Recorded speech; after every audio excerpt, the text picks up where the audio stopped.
Welcome back, ladies and gentlemen. We are going to be doing another review today, and yes, you are seeing it. We are doing it on the legendary game JAK 3. Done by Naughty Dog, this game is not only legendary, but it is probably one of my favorite games to this day. Not only because of, again, just me being a massive JAK fan, but also because of the story building, the characters, and again, like I talked about in the second game, putting the weapons in here and then the story making it a lot darker, giving us powers of the Dark Eco, and then now in this one, even giving us more powers of Dark Eco, then at the same time giving us light powers of Light Eco. I thought that that was incredible. I love it.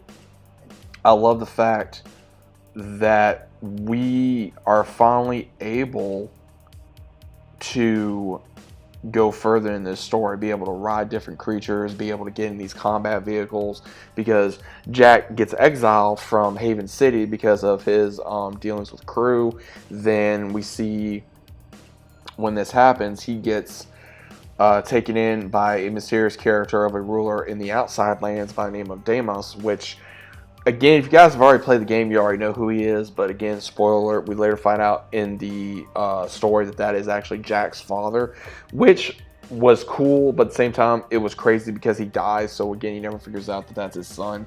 And then learning more about JAK's lineage, but we don't know exactly who his mother was and why, we know that Deimos was betrayed, and that's why he was kicked out of Haven City, and that's why Baron Praxis took over.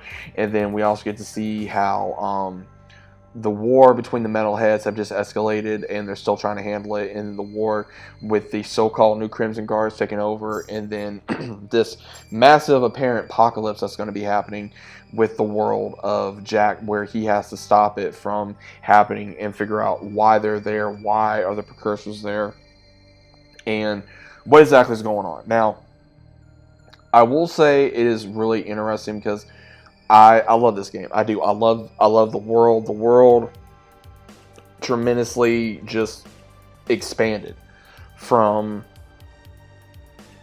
I would say, the driving aspect to driving different vehicles to driving on in the Outlands, which was vast. Same thing with Haven City. You could still do things in Haven City, and then massive weapon upgrades, and then the character customization to a point. Again, you can unlock different things and put it on JAK, again, which was the old armor of Mar, which was pretty cool. But overall, I think that the game, the reason why it's so popular,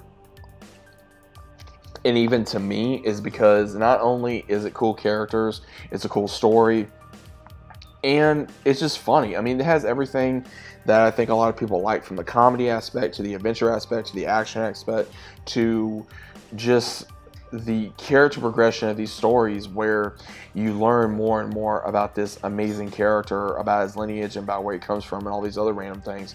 But overall, I think that JAK 3 will always go down in a legendary status. Again, with it came out on PS2 and then the PS3 at one point. Now you can play it on PS4, PS5, but there's never really been, as of right now, a remaster.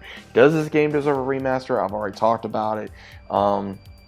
Again, I've been saying this. If you're a fan of Naughty Dog Productions, like if you like Crash Bandicoot, you like JAK, you never played JAK 3, or you played Uncharted, definitely give this game a shot. Definitely give this game a shot. It is worth it. It is worth the time. It is worth the effort to be able to dive into this world. And I will say this, as soon as you dive in this world, you're not going to regret it. You're not. The only thing that I regret doing, which I should not have done, is give away the PS2 versions of JAK 2 and JAK 3, and even the first JAK game, when I was younger and I still had a PS2, and I got rid of it because, again, I felt like I just didn't need it no more. I was growing out of it, and I listened to another source, and I shouldn't have listened to, and I do regret that decision. But again, you learn and you grow. But I firmly wish I would have kept it. I think JAK 3 is going to be always a great game. I think it's going to be a great story. I think it was a great trilogy, I would say. If it stopped here, I would have been happy with it. But at the same time, I really wish that they would have gone further into more about the precursors and more into Jack's parents, his lineage, and also what happened more Deimos when he got betrayed, and also more about the metalheads. You know, certain small key factors that I think would have made the game even better than what it was, but it's still overall a very good game.